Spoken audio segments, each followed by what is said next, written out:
जय हिंद। तो समझते हैं आज के सुप्रीम कोर्ट के फैसले को लेकर काफ़ी जगह कन्फ्यूजन है। ऐसे में मैं अपने पॉइंट ऑफ व्यू से आप लोगों के समक्ष चीज़ें साझा करने वाला हूं कि एनआईए से डीएलएड को लेकर क्या स्थितियां बढ़ रही हैं, चूंकि 38 पेज का जजमेंट जारी हो चुका है। अभी सुबह से ही आपके ग्रुप में लगातार ये मैसेज आ रहे थे कि एनआईए से डीएलएड को शिक्षक भर्ती में मान्य कर दिया गया है, और अभी कुछ समय के बाद से लगभग कुछ कन्फ्यूजन भरा जो माहौल है वो बन रहा है।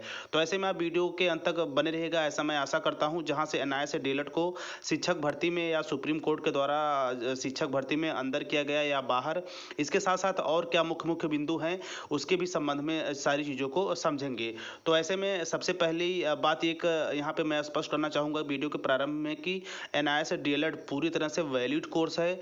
इसको एनसीटी व एमएचआरडी के तत्वाधान में ही कराया गया था, जिसका जिक्र 38 पेज के आज के जजमेंट में भी किया गया है। ऐसे में आज के जजमेंट में और जो भी स्टेट है जहां पे जजमेंट जारी हो चुका है, जैसे पटना हो गया, त्रिपुरा हो गया, इसी के साथ साथ एक और महत्वपूर्ण कड़ी इसमें यानी कि इस जजमेंट में जो है उत्तर प्रदेश की जो केस है उसका भी जिक्र किया गया है। बाकी एडवोकेट की बात की गई है जिन्होंने केस लड़ा हुआ, जिसके तत्वाधान में इस जजमेंट को जारी हुआ, उस जजमेंट की उस जज साहब का भी इसमें चीज़ें मेंशन किया गया है, जैसा कि आपको भी भली भांति पता होगा। तो ऐसे में यहाँ पे जो 38 पेज का जजमेंट जारी हुआ है, यदि उसका मुख्य मुख्य बिंदुओं का आप विश्लेषण करें तो वहां पर भी एनआईए से डीएलएड के 18 महीने का जिक्र किया गया है, वह अन्य जो डीएलएड कोर्स हैं उनके 24 महीने होने का जिक्र किया गया है। इसी के साथ साथ वहां पे सबसे एक महत्वपूर्ण चीज ये मेंशन की गई है कि जो एनआईए से डीएलएड है ओआरटी के तहत और जो भी महत्वपूर्ण बिंदु नियमावली होते हैं उसके तहत ही कराया गया था, जिसमें कि एनसीटी जो कि अपर बॉडी होती है के साथ साथ एमएचआरडी भी शामिल था।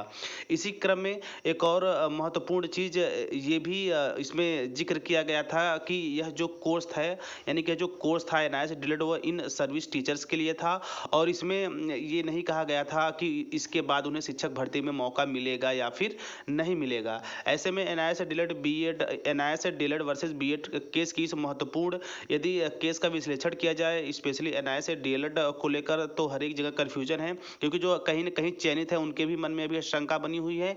इसके साथ साथ अभी कुछ समय पहले ही मैं आप लोगों के ग्रुप को खंगाल रहा था, वहां से अब अन्य विकल्पों पर भी बात हो रही है। तो ऐसे में सब मिलाकर यदि बीएड अभ्यर्थियों को देखा जाए तो सुप्रीम कोर्ट के ही द्वारा उन्हें 1 से 5वीं लेवल से बाहर कर दिया गया है, उनकी जो अधिसूचना थी उसे रद्द कर दिया गया है। और रह गई बात एनआईए से डीएलएड की, तो वहाँ यदि आप उसका पूरा निचोड़ देखें तो यही है कि एनसीटी की तरफ से यदि किसी तरह का ऑफिशियल लेटर जारी होकर यह कह दिया जाएगा कि नहीं एनआईए से डीएलएड को भी शिक्षक भर्ती में सम्मिलित किया जाएगा या सम्मिलित किया जाए, तो अन्य जो भी माध्यम हमारे आड़े आ रहे हैं वो सभी समाप्त हो जाएंगे। तो ऐसे में मैं पूरा विश्वास करता हूं कि जल्द ही इस मामले में एनसीटी का हस्तक्षेप होगा, क्योंकि एनसीटी व एमएचआरडी के तत्वाधान में इस कोर्स का पूरे भारतवर्ष में 14 लाख शिक्षक परिवार ने इसे कंप्लीट किया था बड़े ही मेहनत के साथ। ऐसे में यदि वर्तमान समय की बात की जाए तो काफी बड़ी संख्या में एनआईए से डीएलएड अभ्यर्थी चयनित हो चुके अपनी सेवाएं दे रहे हैं। कुछ ऐसे भी सम्मानित है जो कि इस बार की शिक्षक भर्ती में उनका चयन हो चुका है, और काफी बड़ी संख्या में लोग शिक्षक भर्ती की तैयारी कर रहे हैं। तो ऐसे में इस जो चारों तरफ कंफ्यूजन फैलाया जा रहा है कि एनआईए से डीएलएड बाहर हो चुका है, हार चुका है, यदि कोर्स की बात की जाए तो आपका कोर्स बिल्कुल वैलिड है। ऐसे में जजमेंट के तौर पे एक निचोड़ के रूप में आप ये भी समझ सकते हैं कि एनआईए से डीएलएड का जो यानी कि राजपत्र में शामिल होने के साथ साथ जल्द ही एनसीटी पर यानी कि एनसीटी के द्वारा यानी कि एनआईए के संबंध में एनसीटी को भी अब खड़ा होना होगा, क्योंकि एकमात्र लेटर से ही एनआईए से डीएलएड को शिक्षक भर्ती में सम्मिलित करने के सारे रास्ते ओपन हो जाएंगे। चूंकि यदि नियमावली और अन्य बात की जाए, नियम कानून की बात की जाए, नियमावली की बात की जाए, तो एनआईए से डीएलएड उस पर फिट बैठता है। लेकिन जज साहब के द्वारा वहाँ पे ये भी स्पष्ट तौर पे कहा गया है कि अन्य जो डीएलएड कोर्स होते हैं, जैसे हमारे यूपी में बीटीसी नाम से जाना जाता है, वह अन्य राज्यों में अन्य नाम से जाना जाता है 24 महीने, वह एनआईए डीएलएड जो कोर्स है वो विशेष परिस्थिति में 18 मंथ में कंप्लीट किया गया था। तो यहाँ पे एक और बात स्पष्ट होती है, यदि सरकार को 18 महीने से समस्या है तो केंद्र सरकार जल्द ही 6 महीने का और जो शेष रह गए थे उसके माध्यम से ही हमारे कोर्स को पूरा करवा सकती है। एक ये रास्ता हो सकता है। दूसरा ये भी हो सकता है कि एनसीटी की तरफ से ऑफिशियल लेटर जारी किया जाए और ये कहा जाए कि एनआईए से डीएलएड पूरी तरह से शिक्षक भर्ती में सम्मिलित हो सकता है। और एक बार फिर से मैं एक चीज़ स्पष्ट करना चाहूँगा कि एनआईए से डीएलएड पूरी तरह से वैलिड है। यानी आपके कोर्स की बात की जाए तो आपका कोर्स एनसीटी व एमएचआरडी के तत्वाधान में ही कराया गया था। पूरी तरह से वैलिड कोर्स है एनआईए से डीएलएड।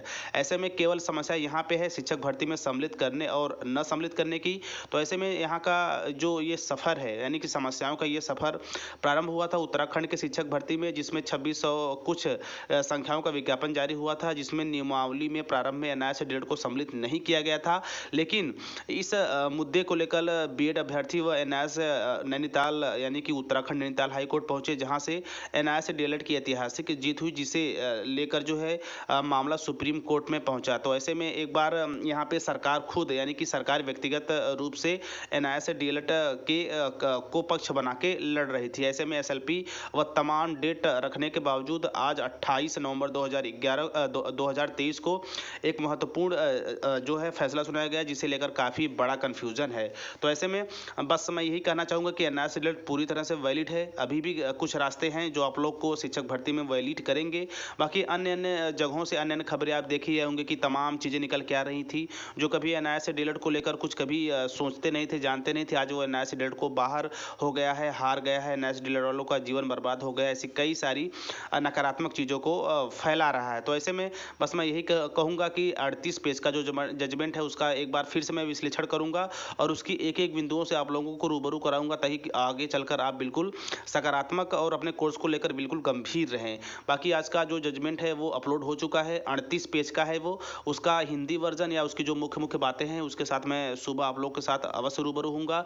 और मुझे भी पता है कि आज की रात काफ़ी कठिन होने वाली है, क्योंकि फैसला ही ऐसा आया। चूँकि ग्रुप में काफ़ी सारे मैसेज थे, इसलिए मैंने भी एक वीडियो आप लोग के वैलिडिटी पर दे दिया था।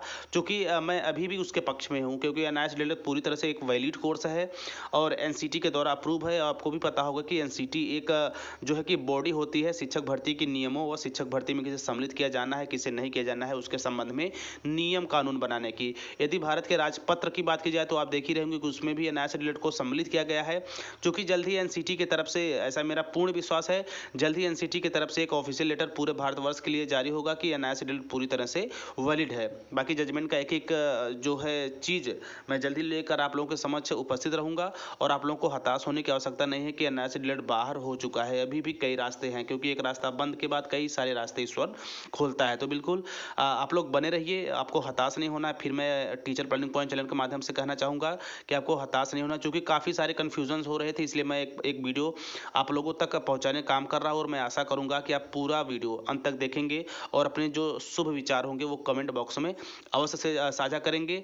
बस वीडियो के अंत में यही कहना चाहूँगा कि एनआईए से डीएलएड जीतने के लिए बना है और हम लोग अवश्य जीत जाएंगे। तो चलिए मिलते हैं नेक्स्ट वीडियो में नेक्स्ट इन्फॉर्मेशन के साथ। तब तक स्वस्थ, व्यस्त और मस्त रहिए। जय हिंद, वंदे मातरम।